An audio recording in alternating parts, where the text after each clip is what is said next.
सोनगावमध्ये 45,929 कोंबड्या होत्या. माणगावमधील 25,001 कोंबड्या सोनगावमध्ये आणल्या.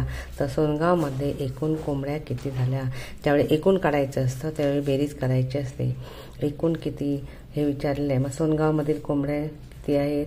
45,929 अधिक 25,001 यांची करायची आहे बेरीज. मग आपल्याला एकूण संख्या मिळणार आहे कोंबड्यांची. 9 अधिक 1 बरोबर 10. 10 हे पूज्य हातचा 1. हा 1 आणि हे 2. 2 आणि 1 3.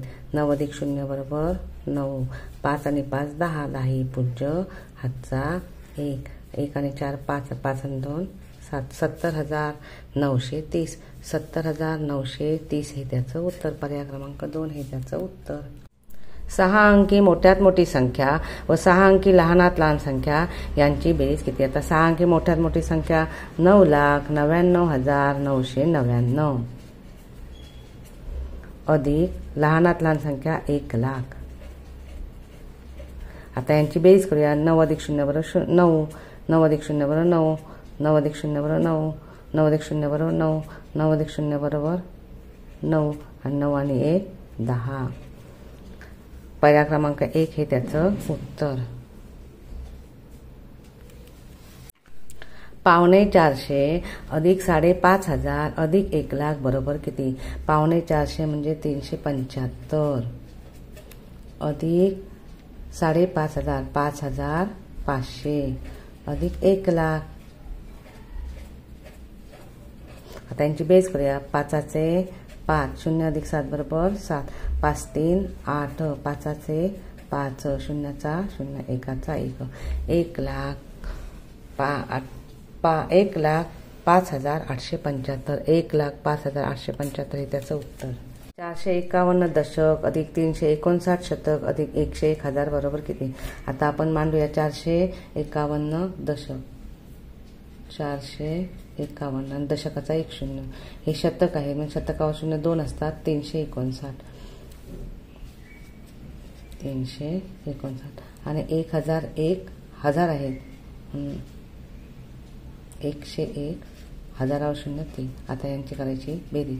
0चा 0 1चा 1. 9 आणि 5 14. 14 4 हातचा 1. 4 आणि 1 5 5 10 आणि 1 11 11 1 हातचा 1. 3 आणि 1 4 1चा 1. 1,41,410. 1,41,410. पर्याय क्रमांक 1 हे त्याचं उत्तर. कोणत्या संख्येतून 1,52,760 वजा केले तर वजाबाकी 89,502 उत्तर येईल? आता या ठिकाणी आपण मांडणी करूया. या ठिकाणी कोणती संख्या आपल्याला दिली नाही म्हणून चौकोन काढू. वजा 1,52,760 हे वजा करायचे आहेत.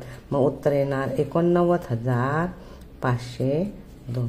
आता ज्यावेळी वजाबाकी करायची असते तेव्हा वजाबाकीच्या उलट क्रिया बेरीज असते. एक संख्या दिलेली आहे आणि दुसरी संख्या दिलेली नाही आहे. म्हणून आता काय करायचं? उत्तर आणि दिलेली संख्या यांची बेरीज करायची. मग ते पहिल्या चौकोनामध्ये मांडायची. आपण करूया.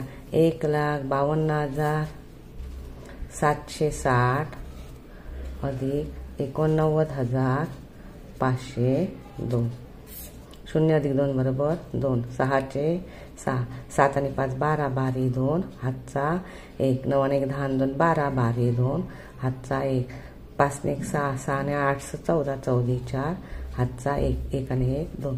2,42,262. 2,42,262 हे त्याचं उत्तर. ही संख्या या ठिकाणी घातली आणि वजा केले की उत्तर तेवढे येणार.